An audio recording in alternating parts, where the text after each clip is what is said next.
In the 1600s, the New England colonies were cold, rocky, and just nothing like the fertile plantations down south, but what they did have was the ocean. And from that ocean, New England built an entire economy of ships, sailors, merchants, and whalers. They created a global trading system that tied the colonies to Europe, Africa, and the Caribbean.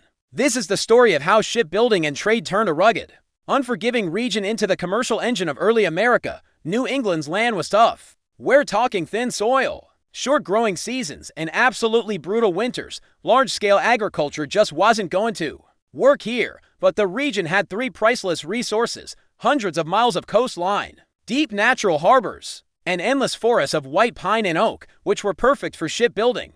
You could say nature had already chosen New England's destiny long before the colonists ever arrived. So, the first New Englanders turned to the sea. They started with fishing, whaling, and some coastal trade. But soon, something much bigger began: shipbuilding. River towns like Boston, Salem, Newport, and Portsmouth absolutely exploded with activity. Skilled carpenters, rope makers, sail makers, and blacksmiths all found steady work. A single ship could employ dozens of different craftsmen, creating a full ecosystem of labor. New England ships quickly became famous across the Atlantic. Why? Well, they had cheap, abundant timber right there. They had a workforce highly skilled in woodworking, and they had fast-flowing rivers to power their sawmills. By the early 1700s, shipbuilding was one of the most profitable industries in the colonies. New Englanders didn't just build ships for themselves, they sold them to England and the Caribbean, generating huge wealth for the region. With all these ships, New England merchants sailed everywhere: the Caribbean, Africa, England,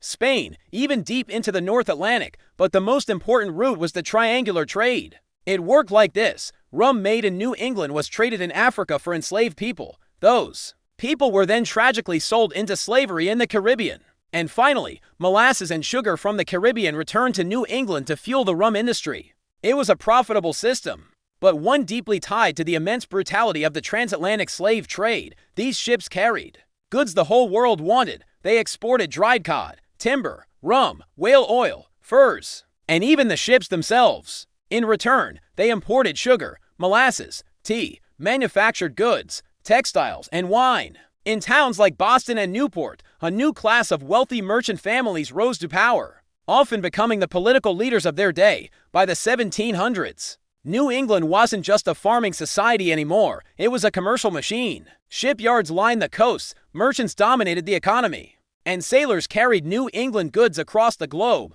The region's identity: independent, industrious, and restless, grew directly from its maritime roots. This legacy shaped early America, creating powerful port cities, fueling global commerce, and tying the colonies tightly to the Atlantic world. From the lumberyards to the open sea, New England built much more than ships. It built wealth, a unique culture, and a growing American identity. Thanks for watching. If you enjoyed this video, hit like and subscribe, and let me know in the comments what colonial topic I should cover next.